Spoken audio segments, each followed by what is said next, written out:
8वें वेतन आयोग की संभावित सिफारिशों के अनुसार केंद्रीय कर्मचारियों की न्यूनतम बेसिक सैलरी 18,000 रुपये से बढ़कर लगभग 34,560 रुपये हो सकती है, जिससे कर्मचारियों और पेंशनभोगियों को बड़ी राहत मिलने की उम्मीद है।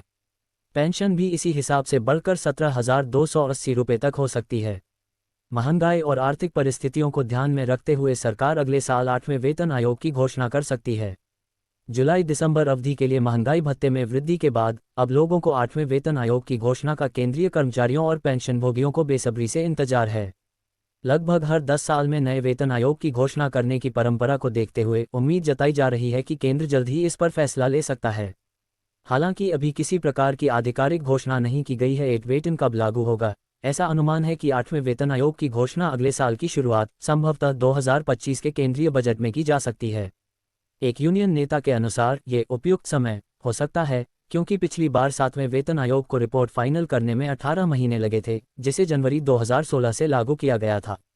आगामी वेतन आयोग से सरकारी कर्मचारियों और पेंशनभोगियों के वेतन और पेंशन में संशोधन की संभावना है, जो महंगाई और अन्य आर्थिक कारकों को ध्यान में रखते हुए किया जाएगा। अगर 8वें वेतन आयोग की सिफारिशें लागू होती हैं, तो केंद्रीय कर्मचारियों का न्यूनतम वेतन 18,000 रुपये से बढ़ाकर लगभग 34,560 रुपये किए जाने की संभावना है। इसका मतलब है कि न्यूनतम वेतन में लगभग 92% की बढ़ोतरी हो सकती है। इसी तरह पेंशनभोगियों के लिए न्यूनतम पेंशन भी बढ़कर 17,280 रुपये हो सकती है। इस संशोधन के बाद सरकारी कर्मचारियों और पेंशनभोगियों को महंगाई और अन्य आर्थिक कारकों के आधार पर बड़ी राहत मिल सकती है। संयुक्त सलाहकार मशीनरी (JCM) की बैठक नवंबर में आयोजित की जाएगी, जो सरकार और कर्मचारियों के बीच विवादों को सुलझाने का एक मंच है।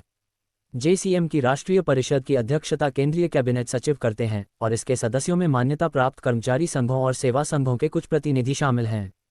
भारत में केंद्र सरकार के कर्मचारियों को वेतन आयोग की संरचना के अनुसार उनका वेतन मिलता है। आरंभ करने के लिए 7वें केंद्रीय वेतन आयोग (CPC) की स्थापना 28 फरवरी 2014 को भारत सरकार द्वारा की गई थी। पेंशनधारकों के लिए हालिया घोषणाएं उनके लिए एक बड़ा तोहफा साबित हो सकती हैं। यहाँ इस संबंध में प्रमुख बिंदु दिए गए हैं। 1. 8वां वेतन आयोग लागू। दिवाली के अवसर पर 8वें वेतन आयोग को लागू किया गया है, जो पेंशनधारकों के लिए एक महत्वपूर्ण लाभ है। केंद्रीय कर्मचारियों को जल्द ही सरकार की तरफ से खुशखबरी मिल सकती है। जी हां, दिवाली से पहले यूनियन कैबिनेट ने डीए हाइक को लेकर फैसला लिया है।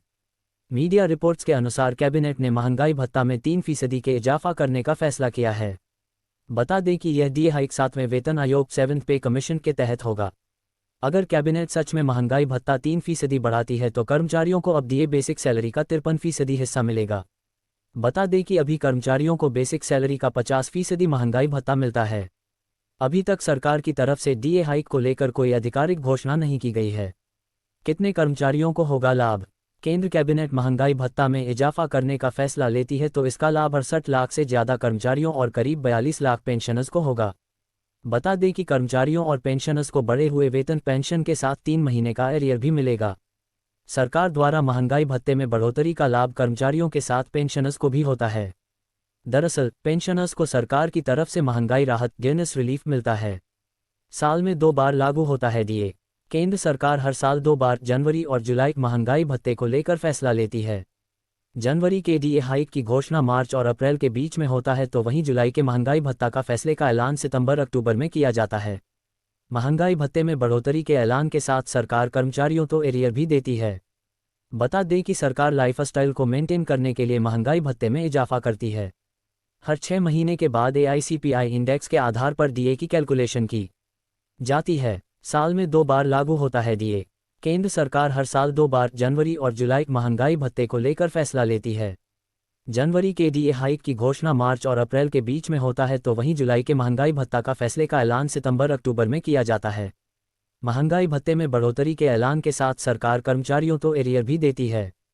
बता दें कि सरकार लाइफस्टाइल को मेंटेन करने के लिए महंगाई भत्ते में इजाफा करती है।